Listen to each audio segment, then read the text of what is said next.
My name is Emily. I am 34 years old and I work as a nurse.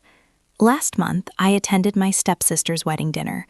I wore a simple dress and tried to stay quiet.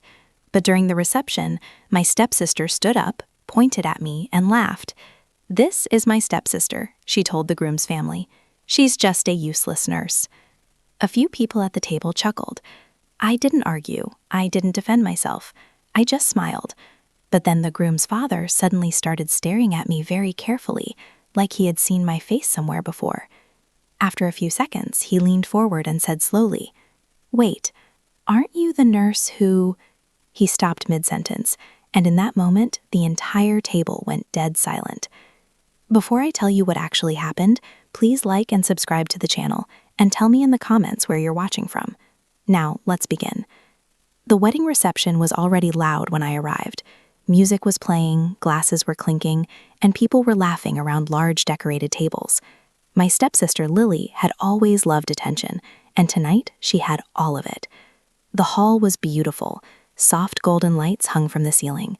White flowers covered the tables, and in the center of everything, Lily stood in her bright white dress, smiling like she owned the entire room. I stood near the entrance for a moment, holding my small gift box. I had chosen a simple dress for the night. Nothing flashy, nothing expensive, just something comfortable. I wasn't really expecting anyone to notice me. To be honest, that's how it had always been with Lily and me. We grew up in the same house, but our lives were very different. After my father passed away, my mother remarried Lily's father. From the outside, we became one family, but inside the house, things were never that simple. Lily had everything growing up: private schools, luxury vacations, designer clothes. Meanwhile, I worked part-time jobs through college and eventually became a nurse. I never complained about it. I love my job. Helping people, caring for strangers during their worst moments, it gave my life meaning. But Lily always saw things differently. To her, success meant money, status, and appearances. And tonight, her wedding had all of those things. Waiters moved through the room carrying trays of champagne. A small band played soft music near the dance floor, and everywhere I looked, there were people dressed in expensive suits and sparkling jewelry. I quietly walked toward the reception tables. Some relatives waved politely when they noticed me, while others barely looked up from their conversations. I didn't mind. I found an empty seat near the end of one of the long tables and sat down. From there, I could see Lily moving through the crowd. She looked happy, really happy. Her groom, Mark, stayed close beside her, introducing her to different guests. Mark seemed like a decent man from what little I knew, calm, polite, and very different from Lily's usual personality. After about 20 minutes, the dinner service began. Guests slowly returned to their seats. Plates were placed on the tables, and the room filled with the sound of forks and quiet conversations. That's when Lily suddenly stood up from her chair. She tapped her glass with a spoon, and the soft ringing sound spread across the room. "Everyone," she called happily. The conversation slowly faded. "I want to introduce someone to Mark's family." She turned her head and looked directly at me. I felt dozens of eyes follow her gaze, and my stomach tightened a little. "Emily," Lily said loudly, waving her hand toward me. "Come here for a second." I wasn't expecting that, but refusing would only make things awkward, so I stood up and walked toward the main table, while guests watched quietly as I approached. Lily placed a hand on my shoulder when I reached her. Her smile looked friendly, but I knew that smile. I had seen it many times growing up. It was the smile she used right before making a joke at someone else's expense.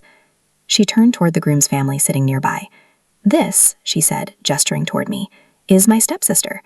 Then she laughed lightly, and before anyone asks, she paused, just long enough to build attention.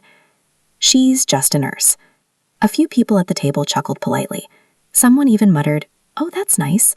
I felt the familiar wave of embarrassment rise in my chest, but I kept my face calm. I simply smiled. I had learned a long time ago that arguing with Lily only made things worse, so I stayed quiet. For a moment, the conversation around the table continued normally. People picked up their glasses again, and someone changed the subject. I thought that would be the end of it, but then something unexpected happened. Across the table, the groom's father suddenly stopped eating. He was an older man with silver hair and sharp eyes. At first, I thought he was just listening to the conversation, but then I noticed something strange. He was staring directly at me.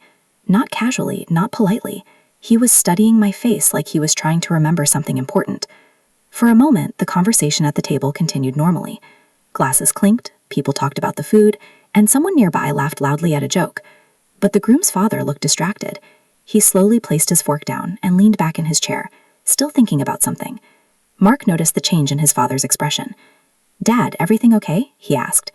The older man nodded, but his attention still seemed somewhere else. "Yes, I'm fine," he said quietly. Then he looked around the table for a moment, almost like he was organizing his thoughts. Lily didn't notice any of this. She was busy talking about the honeymoon plans. "We're going to Italy first," she said excitedly. "Rome, then the Amalfi Coast. I told Mark we deserve something unforgettable." Several guests smiled and congratulated them again. The waiter returned and began serving the next course. Plates were replaced, fresh glasses were filled, and the music from the band became a little louder as the evening continued. Everything looked like a normal wedding reception, but the groom's father still seemed thoughtful. After a moment, he turned slightly toward Mark again. "Son," he said quietly, "what did she say her stepsister's name was?" Mark glanced toward me. "Emily." The older man repeated the name slowly. He seemed to test the name in his mind, like it was connected to an old memory. Lily laughed lightly. "Oh, don't worry about Emily," she said with a playful smile. "She spends most of her life inside hospitals." More polite chuckles came from a few guests. But the group's father didn't react to the joke. Instead, he turned slightly toward me. Not accusing, not suspicious, just curious.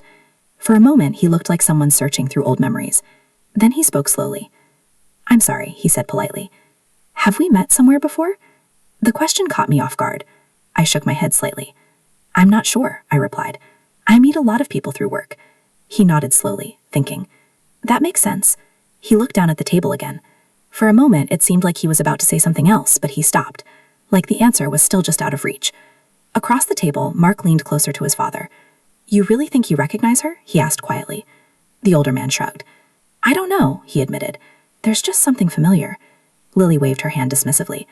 "Oh, please," she said with a laugh. "Emily's not famous." A few guests smiled awkwardly, but this time the laughter felt forced, because the groom's father was still thinking. He rubbed his chin slowly, then looked back at me again. Not intensely this time, just thoughtfully. "Strange," he murmured.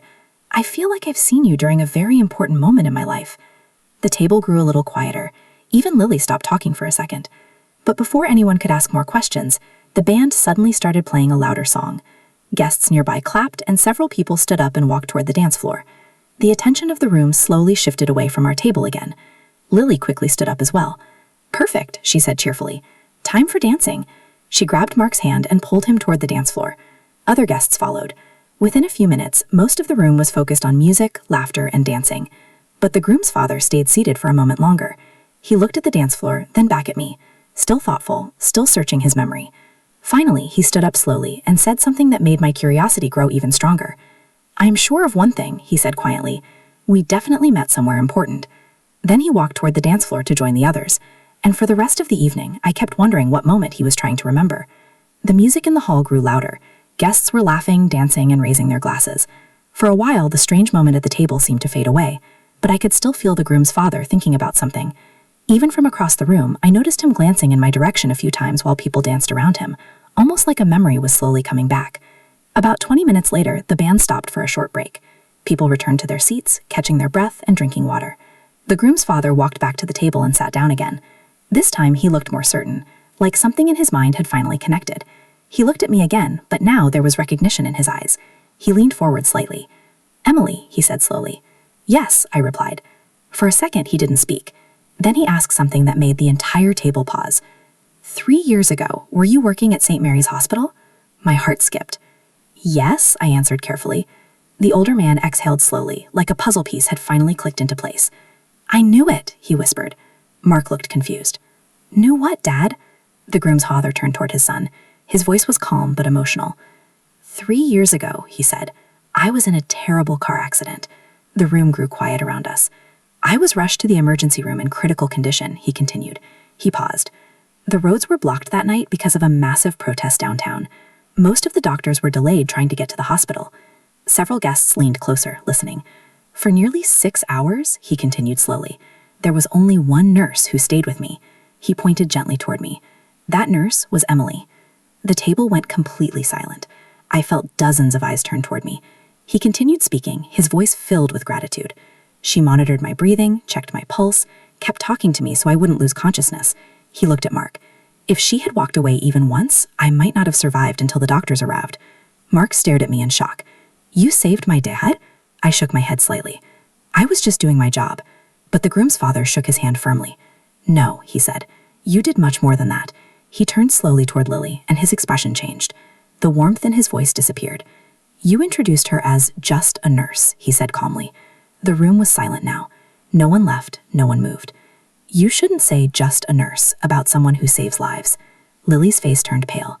For the first time that evening, she had nothing to say. The groom's father looked back to me. If it wasn't for you, he said quietly, I wouldn't be sitting here today watching my son get married. Mark stood up from his chair and walked around the table toward me. Then he extended his hand. Thank you, he said sincerely. I mean that. Some of the guests began whispering softly. Others looked embarrassed about laughing earlier. One older woman near the table even shook her head at Lily disapprovingly.